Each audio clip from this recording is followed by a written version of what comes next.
Twinklish kids, it's twinkle time.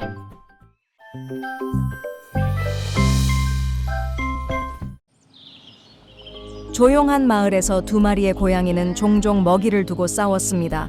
이것은 그들의 탐욕과 협력 부족이 어떻게 그들의 손실로 이어졌는지에 대한 이야기입니다. 어느 날 두 마리의 고양이는 빵 한 조각을 발견했습니다. 둘 다 그것을 원했고 격렬한 논쟁이 벌어졌습니다. 그들은 자신의 논쟁을 해결할 수 없었고 현명한 원숭이에게 도움을 요청하기로 했습니다. 원숭이는 기회를 보고 도와주기로 했습니다. 내가 빵을 똑같이 나눠줄게 라고 말했습니다. 그는 빵을 두 조각으로 나눴지만 한 조각이 조금 더 컸습니다.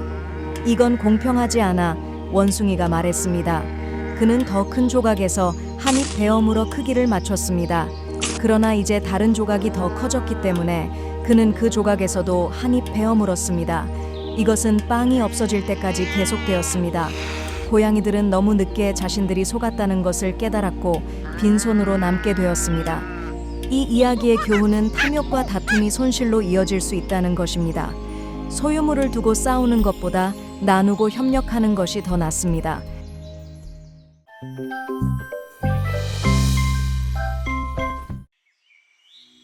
광대한 숲에서 현명한 늙은 새가 나무와 동물들을 지켜보고 있었습니다.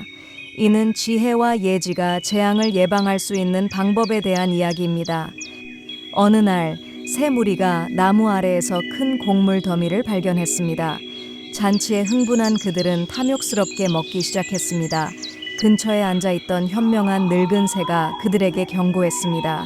이 곡물은 함정이다. 그것을 두고 다른 곳에서 음식을 찾아라. 하지만 새들은 쉬운 먹이에 너무 유혹되어 경고를 무시했습니다. 갑자기 그들 위로부터 그물을 떨어뜨려 새들을 가두었습니다. 그들은 공포에 질려 지저귀며 현명한 늙은 새의 경고를 들었어야 했다고 너무 늦게 깨달았습니다. 사냥꾼이 다가와 자신의 포획물에 만족해했습니다. 멀리서 지켜보던 현명한 늙은 새는 한숨을 쉬며 지혜가 무시당했음을 알고 날아갔습니다. 이 이야기의 교훈은 지혜와 예지가 매우 귀중하다는 것입니다. 현명한 충고를 듣는 것은 잠재적인 위험으로부터 당신을 구할 수 있습니다.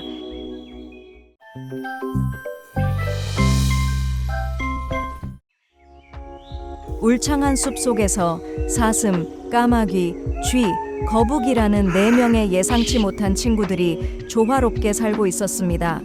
이는 그들의 우정과 팀워크가 어떻게 목숨을 구했는지에 대한 이야기입니다. 어느 날 사슴이 사냥꾼의 덫에 걸렸습니다. 겁에 질린 사슴은 도움을 요청했습니다. 하늘을 날고 있던 까마귀는 덫에 걸린 사슴을 발견하고 쥐와 거북에게 알렸습니다. 쥐는 급히 현장으로 달려가 사슴을 묶고 있는 밧줄을 갉아먹기 시작했습니다. 한편 거북은 도덕적 지지를 제공하기 위해 천천히 다가왔습니다. 쥐가 사슴을 풀어준 순간 사냥꾼이 도착했습니다. 사슴이 풀려난 것을 보고 사냥꾼은 거북을 잡으려 했습니다. 사슴, 까마귀, 쥐는 빠르게 계획을 세웠습니다. 사슴은 사냥꾼의 주의를 끌기 위해 부상당한 척했고 까마귀는 혼란을 일으켰습니다. 쥐는 사냥꾼이 거북을 묶는 데 사용한 밧줄을 갉아먹어 그를 풀어주었습니다. 4명의 친구는 숲속으로 도망쳤고 그들의 유대는 그 어느 때보다 강해졌습니다. 이 이야기의 교훈은 진정한 친구는 필요할 때 서로를 지지한다는 것입니다. 팀워크와 충성심은 가장 큰 위험도 극복할 수 있습니다.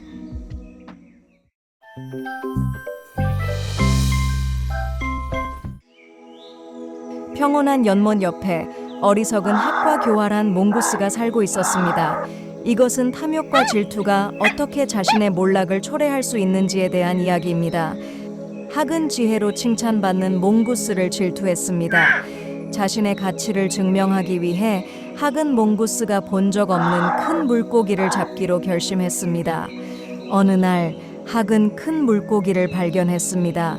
그는 재빨리 그것을 잡아 해안으로 가져와 자신의 포획물에 자부심을 느꼈습니다. 하지만 몽구스는 학의 성공을 보고 그에게 교훈을 주기로 했습니다. 몽구스는 학에게 다가가서 말했습니다. 정말 멋진 물고기야. 하지만 숲의 열매를 먹어본 적이 있니? 그것들은 훨씬 더 맛있어. 어리석은 학은 몽구스를 능가하려는 욕심에 물고기를 두고 숲으로 날아가 열매를 찾았습니다. 그가 없는 동안 몽구스는 물고기를 먹고 뼈만 남겼습니다. 학이 돌아왔을 때 그는 뼈만 발견했습니다. 자신이 속았다는 것을 깨달은 학은 자신의 탐욕과 질투를 부끄러워했습니다. 이 이야기의 교훈은 질투와 탐욕이 자신의 몰락을 초래할 수 있다는 것입니다. 가지고 있는 것에 만족하고 질투에 흔들리지 않는 것이 중요합니다.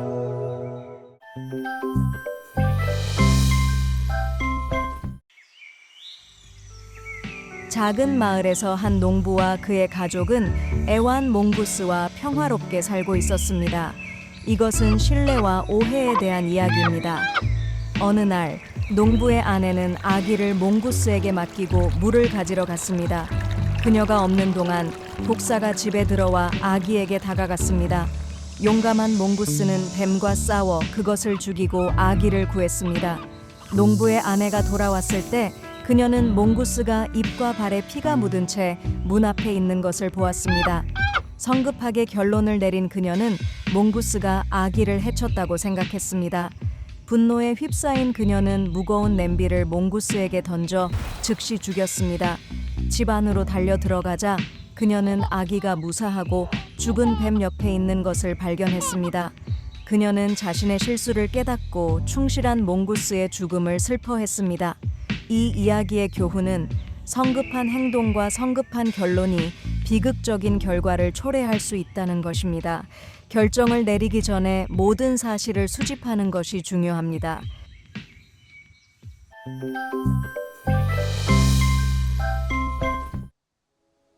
건조하고 불모의 땅에서 목마른 까마귀가 절박하게 물을 찾아다녔습니다.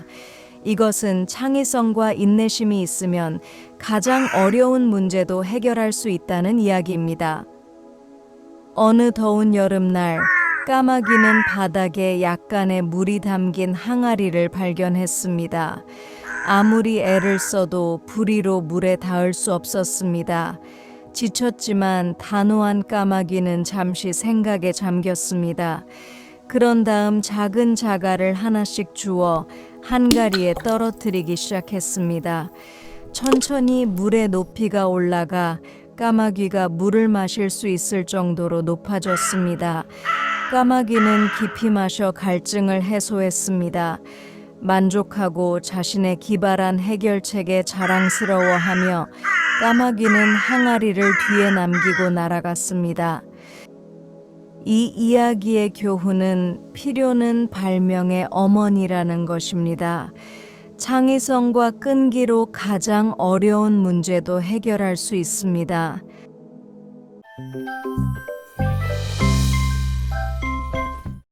풍요로운 숲속 강계, 원숭이가 망고, 나무 위에서 행복하게 살고 있었습니다.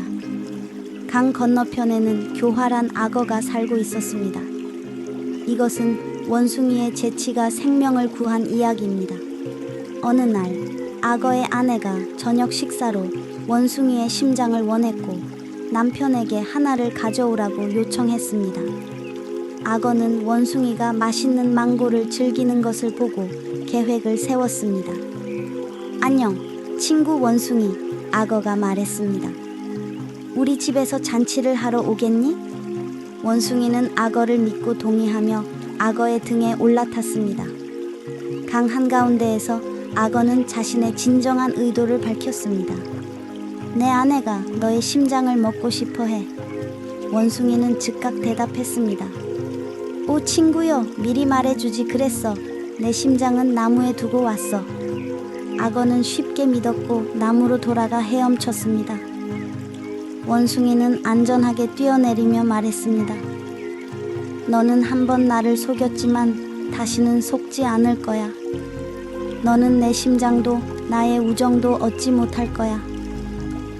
악어는 자신의 속임수에 부끄러움을 느끼며 헤엄쳐 갔습니다. 이 이야기의 교훈은 지혜와 즉각적인 생각이 가장 위험한 상황에서도 당신을 구할 수 있다는 것입니다. 신뢰는 쉽게 주어져서는 안 되며 얻어져야 합니다.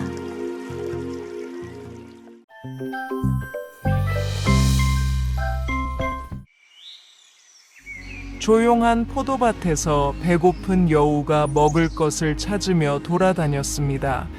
이것은 여우가 이루지 못한 욕망을 어떻게 다루었는지에 대한 이야기입니다. 어느 더운 여름날, 여우는 포도나무에 매달려 있는 잎고즙이 많은 포도 한 송이를 보았습니다. 그 광경에 그의 입에 군침이 돌았습니다.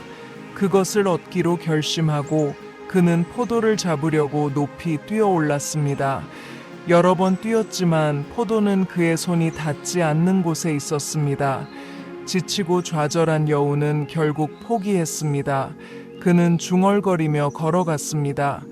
저 포도는 어차피 쉬었을 거야. 자신을 위로하려고 했지만 여우의 배는 꼬르륵거렸고 그는 다른 곳에서 음식을 찾기 위해 계속해서 돌아다녔습니다. 이 이야기의 교훈은 가질 수 없는 것을 경멸하는 것이 쉽다는 것입니다. 패배를 인정하는 대신 사람들은 종종 처음부터 상을 원하지 않았다고 가장하여 실패를 합리화합니다.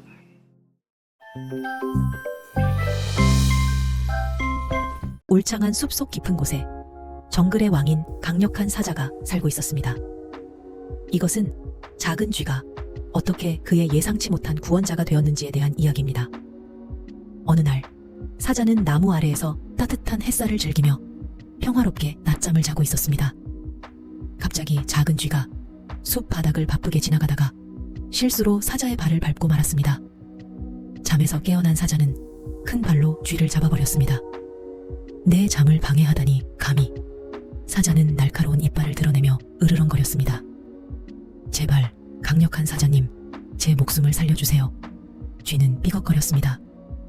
저를 놓아주시면 언젠가 당신의 친절함에 보답할 것을 약속합니다. 사자는 작은 쥐가 자신을 도울 수 있다는 생각에 웃었지만 쥐를 놓아주기로 결정했습니다. 도망가라, 작은 거사. 그리고 다시는 나를 방해하지 마라.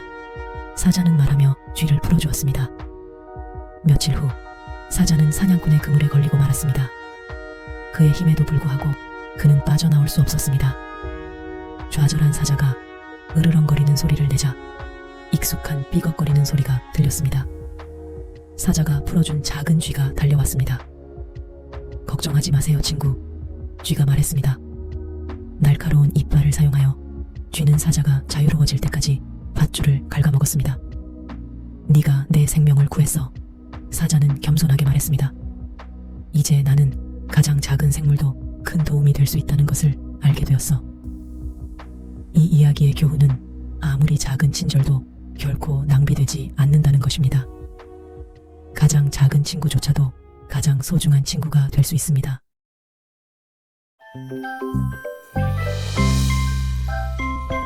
평화로운 숲속에 토끼와 거북이가 이웃으로 살고 있었습니다. 이것은 느리고 꾸준한 것이 어떻게 경주에서 이길 수 있는지를 이야기하는 이야기입니다. 자신의 속도로 유명한 토끼는 얼마나 빨리 달릴 수 있는지를 자주 자랑했습니다. 토끼의 자만심에 지친 거북이는 토끼에게 경주를 도전하기로 했습니다. 네가 나에게 도전한다고?